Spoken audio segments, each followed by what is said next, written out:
بسم الله الرحمن الرحيم الحمد لله رب العالمين والصلاة والسلام على أشرف الأنبياء والمرسلين وعلى آله وصحبه ومن تبعهم بإحسان إلى يوم الدين أما بعد اللهم علمنا ما ينفعنا وانفعنا بما علمتنا إنك أنت العليم الحكيم ربنا وزدنا علما وارزقنا فهما. அன்பிற்கினிய சகோதரர்களே சகோதரிகளே, எல்லாம் வல்ல அல்லாஹ்வின் பேரருளால் பெரும் கிருபையினால் வாரம் விட்டு வாரம் வரும் வாழ்வியல் வசந்தமாக நமது அல்ஜுபைல் தாவா நிலையத்தின் தமிழ் பிரிவின் சார்பாக அழகான தலைப்புகளில் தோதுவான நேரத்தில் மிக சிறப்பான ஒரு தொடர் தர்பியா வகுப்பு, மார்க்க விளக்க வகுப்பை அல்ஹம்துலில்லாஹ் ஏற்பாடு செய்திருக்கிறார்கள். காலத்தின் கட்டாயம் இது. இந்த தொடர் வகுப்பு நிகழ்ச்சிகளை தொடர்ச்சியாக இந்த சமூக மக்களுக்கு நாம் ஏற்படுத்தி கொண்டே இருக்க வேண்டும். அதுவும் இப்போது நாம் இருந்து கொண்டிருக்கிற ஒரு குழப்பம் மிகுந்த இந்த காலகட்டத்தில் எந்த தெளிவும் இல்லாமல் இஸ்லாமிய சமூகம் பயணித்துக் கொண்டிருக்கிறது. எந்த தெளிவுமே கிடையாது. அதாவது மார்க்க தெளிவுதான் இல்லை என்று சொல்வதற்கல்ல, மார்க்கத்தை குறித்தோ கல்வியை குறித்தோ ஒழுக்கத்தை குறித்தோ பண்புகளை குறித்தோ உறவுகளை குறித்தோ அல்லது சமூகத்திலே நடைபெற்றுக் கொண்டிருக்கிற நிகழ்வுகளை குறித்தோ எதை குறித்தும் கவலையும் இல்லாமல் அக்கறையும் இல்லாமல் ஒரு பெருங்கொண்ட கூட்டம் வாழ்ந்து கொண்டிருக்கிற இந்த கால சூழ்நிலையில் இந்த மாதிரியான ஒரு மார்க்கத்தின் வகுப்புகள் என்பது அவசியத்திலும் அவசியம். அதிலும் அக்கீதா என்கிற தலைப்பை ஷேக் அவர்கள் எனக்கு தந்திருக்கிறார்கள். அக்கீதா என்பது நாம் கற்கக்கூடிய பாடங்களிலேயே கல்விகளிலேயே உயர்வானதும் முதன்மையானதும் ஆகும். அக்கீதா என்கிற சொல்லாடலை பல தலைமுறைகளாக அஹ்லு சுன்னாவினுடைய அறிஞர்கள் பயன்படுத்தி வருகிறார்கள். அக்கீதா என்றும் இஅ்திகாத் என்றும் இதை இஸ்லாமிய மரபு சொல்லிலே பயன்படுத்துவார்கள். அக்கீதா என்றால் அதை நாம் கொள்கை என்று மொழிபெயர்க்கிறோம். அது ஓரளவிற்கு பொருத்தமான மொழிபெயர்ப்பு தான் என்றாலும் வெறும் கொள்கை என்று ஒரு வார்த்தையில் மாத்திரம் முடித்து விடுகின்ற ஒரு பிரயோகம் அல்ல இந்த அக்கீதா என்பது. அது படைத்த இறைவனோடு நாம் பின்பற்றுகிற மார்க்கத்தோடு நாம் எடுத்து நடக்க வேண்டிய நிலைப்பாடுகளோடு நாம் கொண்டிருக்க வேண்டிய தீர்மானங்களோடு நம்மை பின்னி பிணைக்கிற முடிச்சு போடுகின்ற ஒன்று. இன்னும் சொல்ல போனால் அக்கீதா என்கிற வார்த்தைக்கு மொழி ரீதியான அர்த்தம் முடிச்சு போடுதல் என்றே. நீங்கள் குல் ரப்பின் நாஸ் குல் ரப்பில் ஃபலக் சூறாக்களை ஓதும் போது உங்களுக்கு தெரியும், முடிச்சுகளில் மந்திரித்து ஊதும் ஷைத்தான்களின் தீங்கை விட்டு, பெண் ஷைத்தான்களின் தீங்கை விட்டு அல்லாஹ்வை கொண்டு பாதுகாவல் தேடுகிறேன் என்று வரும். அதில் உக்குதத் என்கிற ஒரு வார்த்தை வரும். உக்குதத் என்றால் முடிச்சு போடுதல். முடிச்சு போடுதல் என்றால் என்ன? ஒன்றை நாம் இழந்து விடக்கூடாது, அது நம்மை விட்டும் போய்விடக்கூடாது, கலன்று போய்விடக்கூடாது, நாமும் அதை கண்டுகொள்ளாமல் போய்விடக்கூடாது என்கிற நோக்கத்தோடு தான் என்ன செய்வார்கள்? ஒன்றை இன்னொன்றோடு முடிச்சு போடுவார்கள். அதுபோல நாம் கோட்பாடாக எதையெல்லாம் கொண்டிருக்க வேண்டும், கொள்கையாக எதையெல்லாம் கொண்டிருக்க வேண்டும் என்கிற இரண்டையும் ஒரு முஸ்லிமோடு முடிச்சு போடுகின்ற விஷயம்தான் இந்த அக்கீதா என்பது. இந்த அக்கீதா என்கிற விஷயத்திலே யாரெல்லாம் தெளிவாக இருக்கிறார்களோ அவர்களை அவ்வளவு எளிதிலே வழிகெடுத்து விட முடியாது. நான் இஸ்லாமிய மக்களை பற்றியே பேசுகிறேன். அதாவது இஸ்லாமிய மக்கள் என்று சொன்னால் மார்க்கத்தோடு ஒரு தொடர்போடு இருக்க வேண்டும், ஒரு ஆன்மீக சாரல் நம் மீது எப்போதும் படர வேண்டும் என்கிற எண்ணத்தோடும் கொஞ்சம் நல்லொழுக்கங்களோடு வாழ வேண்டும் என்கிற கவலையோடும் இருப்பார்களே, அவர்களை மாத்திரமே நான் மையப்படுத்தி இதை குறிப்பிடுகிறேன். இப்படிப்பட்ட மக்களில், ஏனென்றால் முஸ்லிம் மக்களை நாம் பிரிக்க வேண்டும் என்றால் பல கூறுகளாக பிரிக்க வேண்டும். பல கூறுகள் என்று நான் சொன்ன உடனேயே இயக்கங்களாக ஜமாத்துகளாக பிரிந்திருக்கிறார்கள் என்று அப்படி நீங்க போயிடாதீங்க. அவர்களுடைய வாழ்வியல் கோட்பாடுகளை வைத்து நான் சொல்லுகிறேன். உதாரணமாக ஷேக் அவர்கள் காலை எழுந்தவுடன் நாம் பேண வேண்டிய அதபுகளை குறித்தெல்லாம் சொன்னார்கள். எடுக்கும் ஃபஜ்ருக்கு எழுந்திருப்பதில் இருந்து ஆரம்பிக்கிறது ஒரு முஸ்லிம் மனது வாழ்க்கை. அப்ப அந்த ஃபஜ்ர் தொழுவதில் இருந்து நம்ம என்ன செஞ்சிடலாம்? முஸ்லிம்களை பிரித்து விடலாம். 100 முஸ்லிம்கள் வாழுகிறார்கள் என்றால் அதிலே எவ்வளவு பேர் ஃபஜ்ரை பள்ளிவாசலுக்கு போய் இமாம் ஜமாத்தோடு தொழுகிறார்கள், அல்லது யார் கொஞ்ச நேரம் தாமதித்து அந்த இமாம் ஜமாத்திலேயே ஒரு ரக்காத்தை அப்படி லேட்டா போய் தொழுகிறாங்க, ஜமாத்துல லேட்டா போய் யார் ஜாயின் பண்றாங்க, அல்லது வக்து முடியுது இருந்தாலும் பள்ளியில வக்து ஜமாத்து முடிஞ்சிருது இருந்தாலும் அந்த வக்து முடியறதுக்குள்ள எந்திரிச்சு நின்று எவ்வளவு பேர் தொழுகிறாங்க. வக்து முடிஞ்சு ஜமாத்து முடிஞ்சு இவனா எந்திரிச்சு இவனா ஒரு வக்து போட்டு எப்படியோ தொழுகிறான். இப்படி தொழக்கூடியவர்கள் எவ்வளவு பேர் இருக்கிறார்கள். அதையும் தாண்டி எதை பற்றியும் கவலை இல்லாமல் எழுந்தவுடனேயே அவனுக்கு ஃபஜ்ரை குறித்து எந்த யோசனையும் இல்லாமல் வாழ்க்கையில் ஃபஜ்ர் என்பதெல்லாம் ரமதானில் மாத்திரம்தான் என்று எண்ணிக்கொண்டிருக்கக்கூடிய முஸ்லிம்களில் எவ்வளவு பேர் இருக்கிறார்கள். இப்படி வணக்க வழிபாடுகள் விஷயமாக, கொள்கை விஷயமாக, ஒழுக்கங்கள் விஷயமாக, மார்க்கத்தின் அறிவு, தெளிவு, புரிந்துணர்வு, இப்படி இதையெல்லாம் நீங்கள் வைத்து பார்க்கிற போது மக்கள் பல கூறுகளாக இருக்கிறார்கள். அதனுடைய வெளிப்பாடு தான் இன்றைக்கு நமது ஊர்களிலே இந்த தேர்தல் பிரச்சார காலகட்டத்திலே முன்னெப்போதும் பார்க்க முடியாத அளவிற்கு அருவருப்பான அசிங்கமான காட்சிகளை பார்த்து கொண்டிருக்கிறோம். அதாவது தானை தலைவனே, தன்மான சிங்கமே என்றெல்லாம் சொல்லுவார்கள். அதெல்லாம் நாம் பெரிதாக நம்மை பாதிக்கவில்லை. சரி, யாரோ எவரோ சொல்லிக் கொண்டிருக்கிறார்கள், அவர்கள் மனம் கவர்ந்த தலைவனாக யாரை அவர்கள் ஏற்றுக்கொண்டிருக்கிறார்களோ அவர்களை அவர்கள் பாராட்டுகிறார்கள், சீராட்டுகிறார்கள், போயிருவோம். ஆனால் அப்படிப்பட்ட கோஷங்கள் போட்ட காலத்திலேயே வாழ்த்த வயதில்லை வணங்குகிறோம் என்றெல்லாம் போஸ்டர்கள் போட்டு ஒட்டுவார்கள். நீங்க நன்றாக கவனித்தால் அதிலே முஸ்லிம்களுடைய பேர் பெரும்பாலும் இருக்காது. அப்படியே இருந்தாலும் யாருடைய பேர் இருக்கும் தெரியுமா? யாருக்கும் இந்த மார்க்கத்தினுடைய கொள்கைக்கும் சம்பந்தமே இல்லையோ அப்படிப்பட்டவர்கள் இருப்பார்கள். அவர்கள் பெயரளவில் முஸ்லிம்களாக தங்களை அடையாளப்படுத்திக் கொள்வார்களே தவிர, இனம் காட்டிக் கொள்வார்களே தவிர, மார்க்கத்தின் விழுமியங்கள் என்கிற எந்த விஷயமும் அவர்களை கட்டுப்படுத்தாது. அவர்களும் அந்த கட்டுப்பாட்டிற்குள் வர விரும்ப மாட்டார்கள். இப்படிப்பட்ட மக்கள் தான் இருந்தாங்க.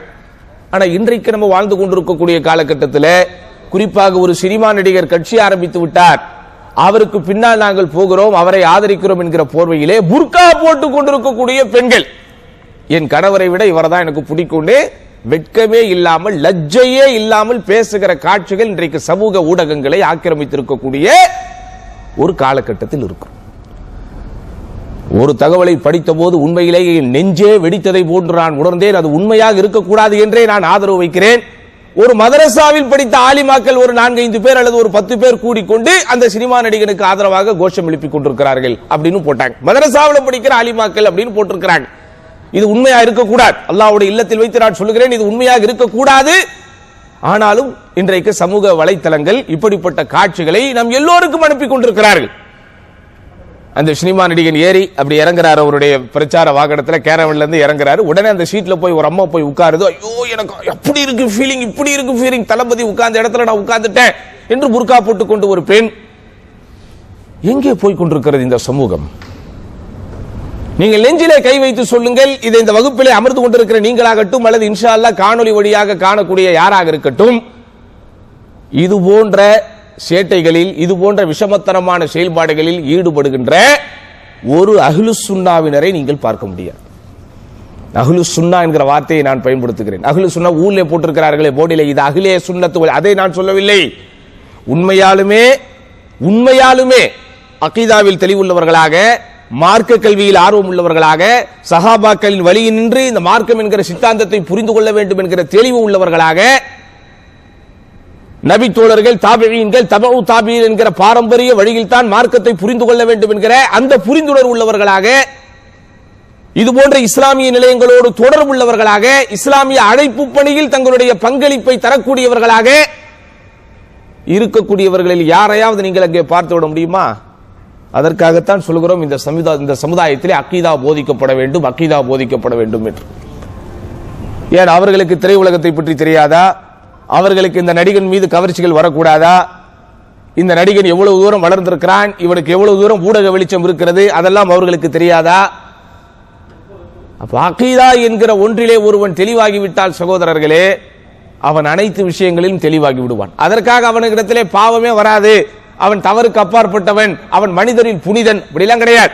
குல்லு பனி ஆதம ஹத்தாஊன், ஆதமின் மக்கள் எல்லோருமே தவறிழைப்பவர்கள் தான். ஆனால் மார்க்கத்தினுடைய கண்ணியங்களை இழைக்க வைக்கக்கூடிய விதத்திலே, இந்த மார்க்கத்தினுடைய அடிப்படைகளை அடகு வைக்கக்கூடிய விதத்திலே, பொது சமூக மக்களுக்கு மத்தியில், பிற சமூக மக்களுக்கு மத்தியில் மார்க்கத்தை கேலி கூத்தாக்கக்கூடிய வகையிலே இந்த மார்க்க தெளிவுள்ளவர்கள் யாரும் நடக்க மாட்டார்கள். அதனால் இந்த சமூகத்திலே கல்வி ரீதியான புரட்சி வர வேண்டும், அது வர வேண்டும், இது வர வேண்டும் என்று செய்யப்படக்கூடிய பிரச்சாரங்கள் எல்லாம் இருக்கட்டும். அது எல்லாவற்றுக்கும் மேலாக அகீதா ரீதியான புரட்சி இந்த சமூகத்திலே வர வேண்டும். அதனால் தான் இன்றைய முதல் வகுப்பிலே அறிஞர்கள் நமக்கு குறிப்பிடக்கூடிய சிமாருல் அகீதத்தில் இஸ்லாமியா, இஸ்லாமிய அகீதாவை ஒருவன் தெளிவாக படிப்பதனால் வரக்கூடிய பயன்பாடுகள் என்ன. மேலும் இன்ஷா அல்லாஹ் இந்த பாடத்திட்டத்திலே நாம் சஹீஹுல் இஅ்திகாத் வ ரத்து அலா அஹ்லி ஷிர்க் வல் இல்ஹாத் என்கிற ஒரு அற்புதமான ஒரு புத்தகத்தை தேர்ந்தெடுத்திருக்கிறோம். இது மரியாதைக்குரிய மார்க்க மாமேதை நாம் ஆடுகிற இந்த சமகாலத்தில் இன்னும் அவர் வாழ்ந்து கொண்டிருக்கிறார். அல்லாஹ் அவருடைய ஆயுளை இன்னும் நீட்டிக்க செய்யட்டும்.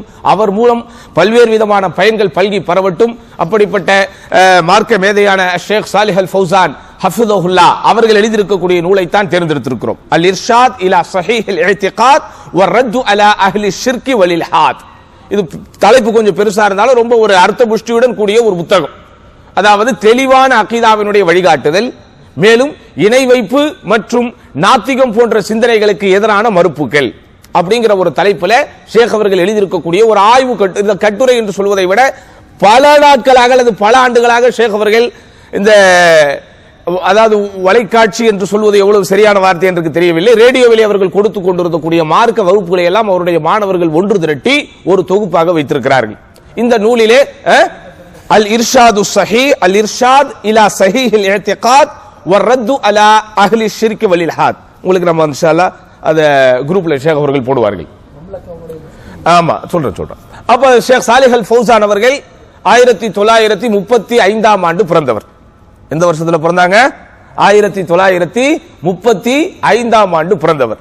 கசீம் என்கிற சவுதி அரேபியாவினுடைய அறிஞர்களுக்கான ஒரு மாகாணமே என்று சொல்லக்கூடிய அளவிற்கு உலக புகழ் பெற்ற, உலக சிறப்பு பெற்ற பல்வேறு அறிஞர்களை இந்த சமூகத்திற்கு அர்ப்பணித்த கசீம் மாகாணத்தில் தான் ஷேக் அவர்கள் பிறக்கிறார்கள்.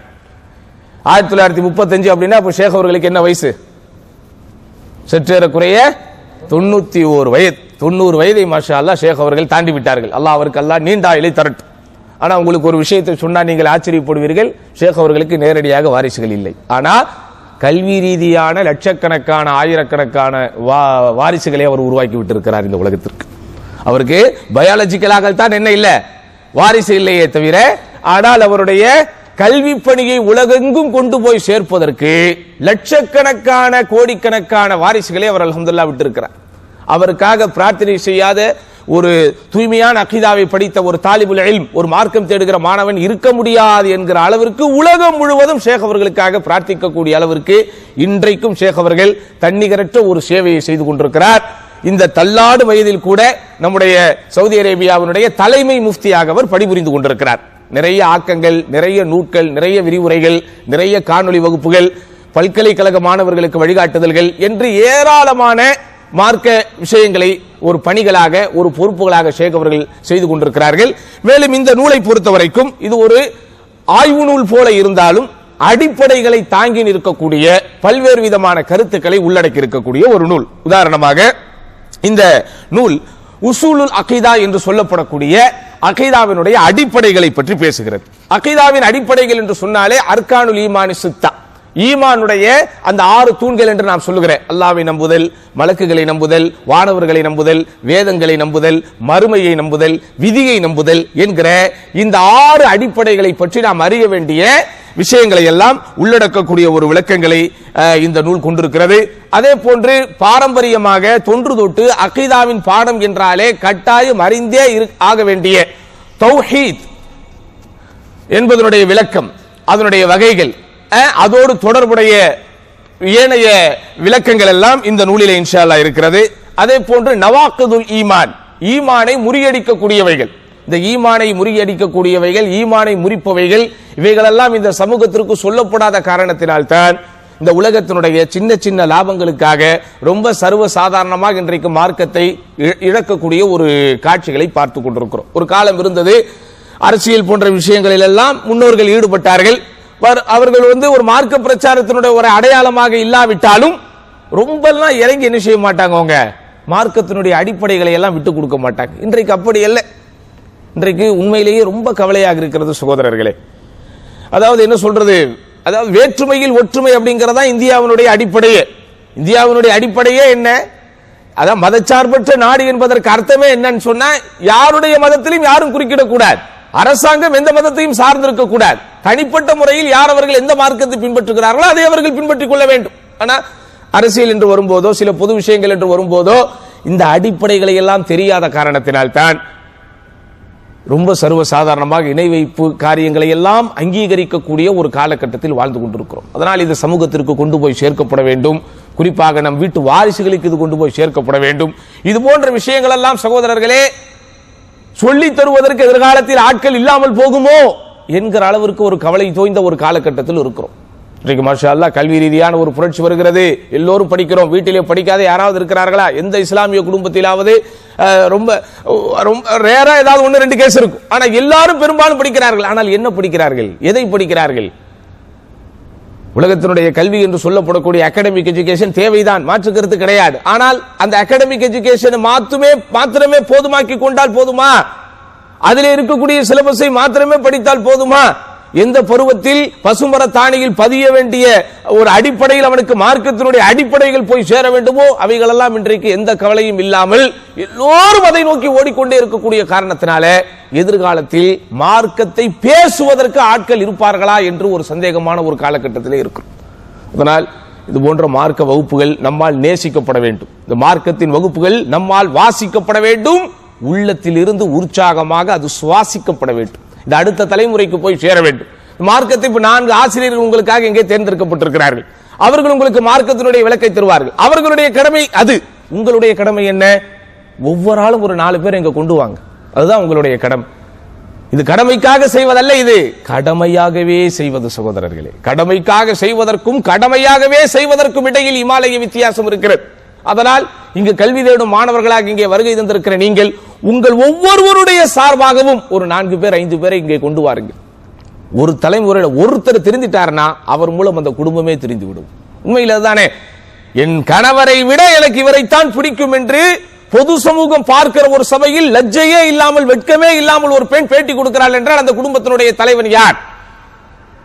அந்த குடும்பத்தினுடைய தலைவன் அது போன்ற அந்த பெண்மணியை மட்டும் காயப்படுத்துகிறேன் என்றோ அவளை மாத்திரம் நான் டார்கெட் பண்ணுகிறேன் என்றோ புரியக்கூடாது. வெளியே வந்த விஷயம் இது. இப்படி வெளியே வராமல் எத்தனையோ குடும்பங்கள் என்றும் இருக்கத்தானே செய்கிறது. அப்ப இந்த தாவா சென்டரின் மூலமாக தூய்மையான ஒரு மார்க்கத்தை உங்களுக்கு போதிப்பதற்கு ஒரு களத்தையும் தளத்தையும் இவர்கள் ஏற்பாடு செய்திருக்கிறார்கள் என்றால் உங்கள் மூலம் 4 பேர் பயன்பெற்று விட்டால் சகோதரர்களே, அந்த ஒருவர் மூலம் அவருடைய மனைவி, அவர்கள் மூலம் அவர்களுடைய மக்கள், அவர்கள் மூலம் அவர்களுடைய தலைமுறையே தெரிந்துவிடும். ஒரு காலத்துல மக்கள் வெட்கப்பட்டாங்க.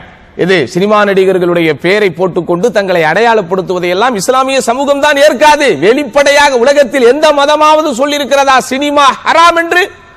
சொல்லுங்க. எந்த மதமுமே சொல்லாது. ஏன்? எல்லா மதங்களுமே அவர்கள் ஆடல் பாடல் இசை எல்லாவற்றையும் அங்கீகரித்து வைத்திருக்கிறார்கள். ஆனா நம்ம அதை அங்கீகரிக்க முடியாது. மார்க்கம் தடை செய்திருக்கிறது.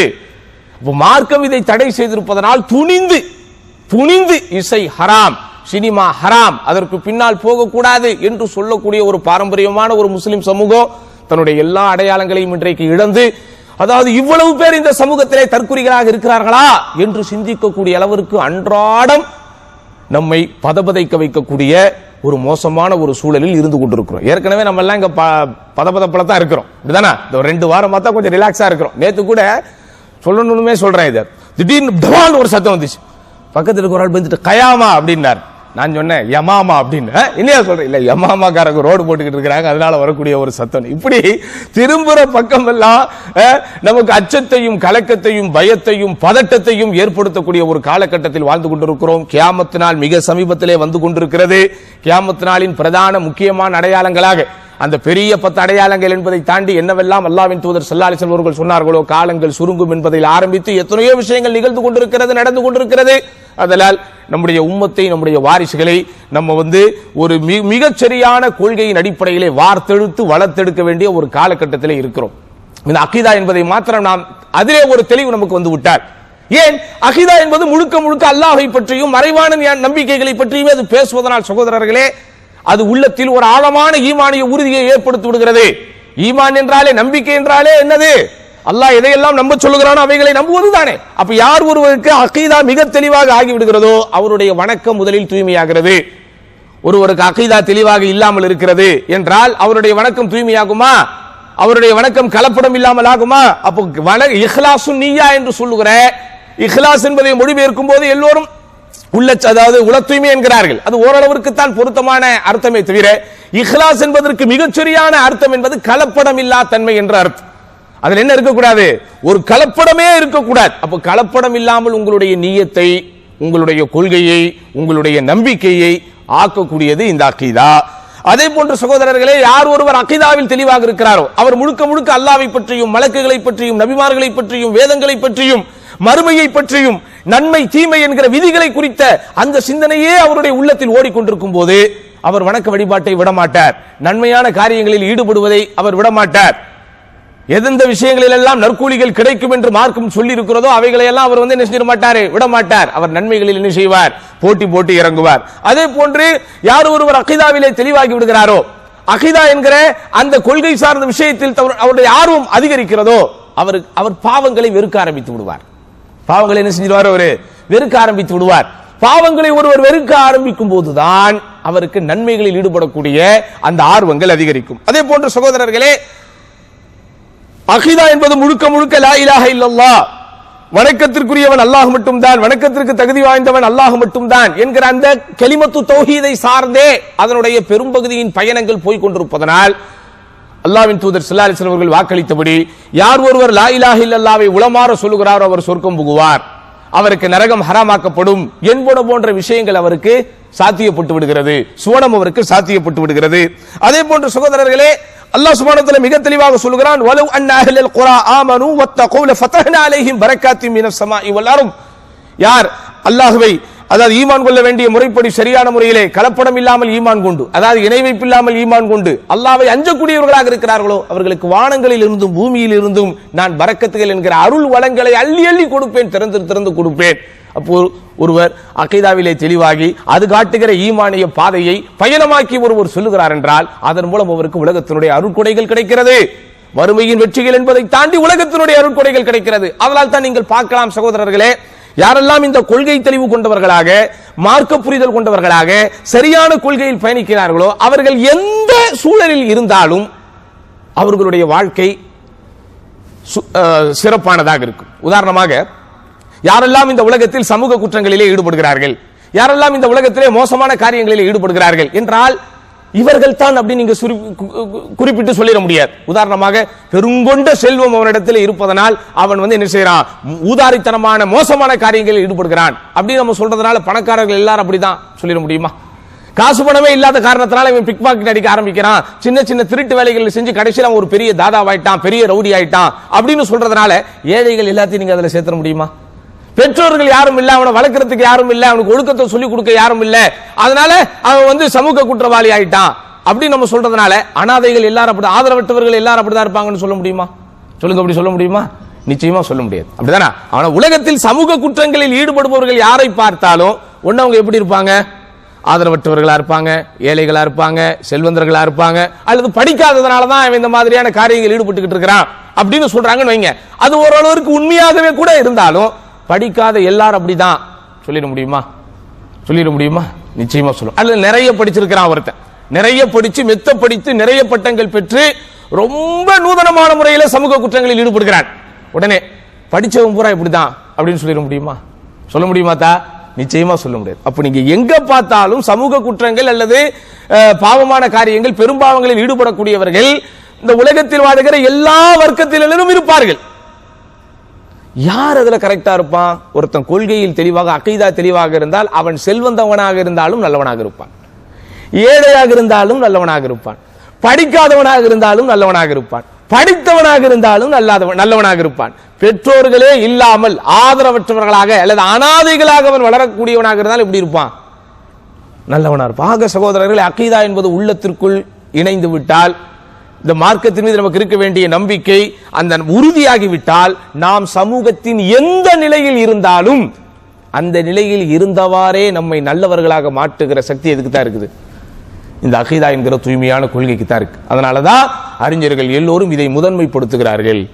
அல்லாஹ்வின் தூதர் ஸல்லல்லாஹு அலைஹி வஸல்லம் முஆத் இப்னு ஜபல் ரலியல்லாஹு அன்ஹு அவர்களை யமன் தேசத்திற்கு பிரச்சாரத்திற்காக அனுப்பும் போது தெளிவாக சொல்லி அனுப்பினார்கள். எப்படி? முஆதே, நீங்கள் மக்களை பார்த்து கூப்பிடும் போது பிரச்சாரம் செய்யும் போது உங்கள் பிரச்சாரத்தினுடைய முதல் அம்சமாக எது இருக்கட்டும்?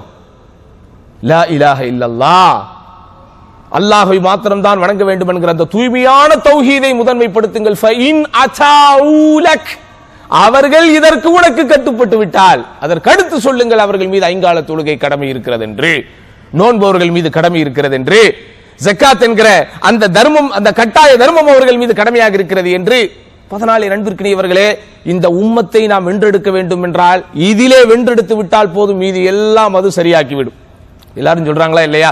ஒரு தலைமுறையே நீங்க ஏழ்மையிலிருந்து பாதுகாக்கணும்னா அவங்கள ஒரு பட்டதாரியை உருவாக்கிருங்க, ஆட்டோமேட்டிக்கா ஏழ்மைங்கிறது என்ன ஆயிடும்? அவங்க தலைமுறையில் மாறிவிடும் என்று சொல்வது ஓரளவிற்கு உண்மைதான். ஆனால் 100% உண்மை என்ன அப்படின்னு சொன்னா, ஒரு தலைமுறையில் இருக்கிற ஒருவனுக்கு நீங்கள் தௌஹீதை சரியாக சொல்லி கொடுத்து விடுங்கள், நிச்சயமாக அவனுடைய தலைமுறையே என்ன ஆயிடும்? ஒழுக்கமாக, வணக்கமாக, நேர்மையாக, ஒரு நல்ல மனிதனிடத்தில் என்னென்ன குவாலிட்டிஸ் எல்லாம், பண்புகள் எல்லாம் இருக்க வேண்டும் என்று இந்த சமூகம் எதிர்பார்க்குமோ அந்த பண்புகள் அனைத்தும் உள்ள ஒரு சிறந்த ஒரு குடிமகனாக, சிறந்த ஒரு மனிதனாக இந்த மக்களை மாற்றக்கூடிய சக்தி இந்த தூய்மையான கொள்கைக்காகத்தான் இருக்கிறது. அதனால்தான் நம்முடைய தர்பியா வகுப்புகளிலே இந்த அகீதா என்பதை ஒரு தலைப்பாக வைத்திருக்கிறார்கள். இந்த அகீதா என்பது மாத்திரம் நமக்கு தூய்மையாகிவிட்டால், சகோதரர்களே, சரியாகிவிட்டால் வணக்க வழிபாடுகள் சரியாகிவிடும், நம்முடைய குணநலன்கள் சரியாகிவிடும், நம்முடைய ஒழுக்கங்கள் சரியாகிவிடும், நம்முடைய நடவடிக்கைகள் சரியாகிவிடும், நாம் பாவங்களை வெறுக்க ஆரம்பித்து விடுவோம், தவறுகளை நேசிக்காமல் இருப்போம். அப்படியே நம் மீது ஒரு தவறுகளோ பாவங்களோ இருக்கும் என்று சொன்னாலும் கூட அதை பகிரங்கப்படுத்த மாட்டோம். அடுத்தவர்களுக்கு ஆஹா இது ஒரு கெட்ட முன்மாதிரியை ஏற்படுத்தி விடுமோ என்கிற அச்சத்தோடு இருப்போம். இப்படி திருப்புகிற பக்கங்கள் எல்லாம் புனிதங்களை மாத்திரமே சுமர்ந்திருக்கக்கூடிய ஒரு சிறப்பான ஒரு பாடம் தான் இந்த அகீதா என்பது. அதனால் இந்த அகீதாவிலே எந்த ஒரு நூலை நாம் தேர்ந்தெடுத்திருக்கிறோமோ அந்த நூலை மையமாக வைத்து, ஏனென்றால் அந்த நூல் என்பது ஒரு அதிகமான பக்கங்கள் கொண்ட ஒரு பெரிய நூல், அதை முழுமையாக நடத்துவது என்பது இந்த காலகட்டத்தில் நமக்கு குறிப்பிடப்பட்டிருக்கக்கூடிய இந்த சுருக்கமான நேரத்தில் முடியாது என்பதனால் அதை மையமாக வைத்து நாம் இன்ஷா அல்லாஹ் ஒவ்வொரு வகுப்பிலும் ஒவ்வொரு தலைப்பாக பார்க்கலாம். மிக சிறப்பான ஒரு ஏற்பாட்டில் மாஷா அல்லாஹ் ஓய்வு நாளில், அதாவது என்ன சொல்றது, பெரும்பாலும் வெள்ளிக்கிழமை நம்ம எல்லோருடைய வீடுகளிலும் ஒரு சிறப்பான ஒரு உணவு தான் இருக்கும். வெள்ளிக்கிழமை பிரியாணி இல்லாமல் பெரும்பாலும் நம்முடைய இல்லங்கள் இருப்பதே இல்லை. அதையெல்லாம் சாப்பிட்டு விட்டு நன்றாக உறங்க வேண்டிய இந்த நேரத்திலும் மாஷா அல்லாஹ் கல்வி கற்க வேண்டும் என்கிற ஆர்வத்தோடு நீங்கள் அனைவரும் வந்திருப்பது உள்ளபடியே பாராட்டத்தக்கது. உங்களுக்கு கிடைத்த இந்த பலனும் பயனும், நீங்கள் பெற்ற இந்த இன்பம் மற்றவர்களும் பெற வேண்டும் என்கிற அந்த நல்ல எண்ணத்தோடு இன்ஷா அல்லாஹ் அடுத்தடுத்த வகுப்புகளில் இன்னும் பல பேரை நீங்கள் அழைத்து வர வேண்டும். எல்லாம் வல்ல அல்லாஹ் சுப்ஹானஹு வ தஆலா இந்த தூய்மையான கல்வியை பொதுமைப்படுத்த வேண்டும், இந்த கல்வியை நேசிக்க வேண்டும், வாசிக்க வேண்டும் என்கிற அந்த ஒரு எண்ணம் எல்லாருடைய உள்ளங்களிலும் வர வேண்டும். மொத்தத்தில் குடும்பத்தோடு சேர்ந்து கணவன், மனைவி, பெற்றோர், உற்றார், உறவினர், பிள்ளைகள் என்று எல்லோரும் இந்த தூய்மையான கல்வியை ஆர்வத்தோடு படித்து அதனுடைய வாழ்க்கையிலே செயல்படுத்தக்கூடிய நல்ல பாக்கியத்தை வல்ல ரஹ்மான் நம் அனைவருக்கும் தந்தருள்வானாக என்று இன்றைய வகுப்பின் முன்னுரையை முடித்துக் கொள்கிறேன். இன்ஷா அல்லாஹ் அடுத்தடுத்த வகுப்புகளில் நாம் இதை தொடர்ச்சியாக படிப்போம். எதை நாம் கற்கிறோமோ, எதை நாம் சொல்கிறோமோ, கேட்கிறோமோ அதன்படி செயல்படக்கூடிய பாக்கியத்தை வல்ல ரஹ்மான் நம் அனைவருக்கும் தந்தருள்வானாக என்று வேண்டி இந்த வகுப்பை நிறைவு செய்கிறேன். வாஹ்ரதாவான் அல்ஹம்துலில்லாஹி ரப்பில் ஆலமீன். அஸ்ஸலாமு அலைக்கும் வரஹ்மத்துல்லாஹி வபரகாத்துஹு.